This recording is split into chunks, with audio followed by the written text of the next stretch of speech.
DG ACB Atul Singh ఆదేశాల మేరకు Kadiyam sub register కార్యాలయంపై దాడులు నిర్వహించినట్లు రాజమహేంద్రవరం ఏసీబీ డీఎస్పీ ఎం కిషోర్ కుమార్ తెలిపారు. ఆయన స్థానిక విలేకరులతో మాట్లాడారు.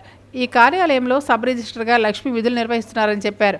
ఆమె వద్ద నుండి సుమారు 79,000 రూపాయలు, అదేవిధంగా కార్యాలయంలోని ఇతర విభాగాల నుండి 1,03,000 రూపాయలు కలిపి మొత్తంగా 1,82,000 రూపాయలు అనధికార సొమ్మును గుర్తించి స్వాధీనం చేసుకున్నట్లు పేర్కొన్నారు.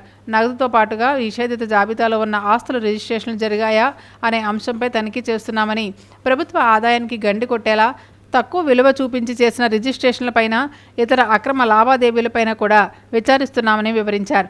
ఎక్కడైనా ప్రభుత్వ ఉద్యోగులు లంచం అడిగితే భయపడకుండా ఫిర్యాదు చేయాలని కోరారు. టోల్ ఫ్రీ నంబర్ 1064-9404-46160 నెంబర్కు కాల్ చేసి సమాచారం ఇవ్వాలని ఉన్నతాధికారులు ఆహ్వానిస్తున్నారు. 1,82,210 రూపీస్ క్యాష్ ఐడెంటిఫై చేసాం. అదేవిధంగా ఏవైనా ప్రొహిబిటెడ్ లిస్ట్ ప్రాపర్టీస్ రిజిస్ట్రేషన్ కానీ అండ్ అండర్ వాల్యుయేషన్ చేసి రిజిస్ట్రేషన్ చేశారా, ఏదైనా ఇల్లీగల్ రిజిస్ట్రేషన్ జరిగాయా అనే ఆస్పెక్ట్స్ కూడా మేము వెరిఫై చేయడం జరుగుతుంది. అండ్ సెర్చెస్ ఇంకా జరుగుతున్నాయి కాబట్టి మేము తర్వాత ఫర్దర్ డీటెయిల్స్ మీకు ఇవ్వడం జరుగుతుంది.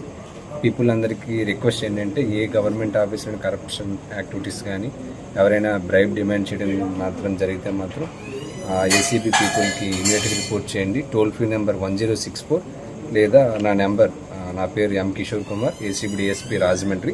నా నెంబర్ 9404-46160. దీనికి కూడా రిపోర్ట్ చేయవలసిందిగా మీకు రిక్వెస్ట్ చేస్తున్నాను. సార్, అనాథరైజ్ అమౌంట్ కంటే లేఖల దగ్గర ఎంతమంది లేఖల దగ్గర ఉన్నారు? లేఖలు ఉన్నారు, 5 ఉన్నారు. అండ్ సిబ్బంది కూడా ఒక 6 వరకు ఉన్నారు. అందరినీ కూడా విచారించడం జరుగుతుంది. లోపల వాళ్ళ ఎంప్లాయీస్ అయినా లేదా బయట సిబ్బంది అంటారా?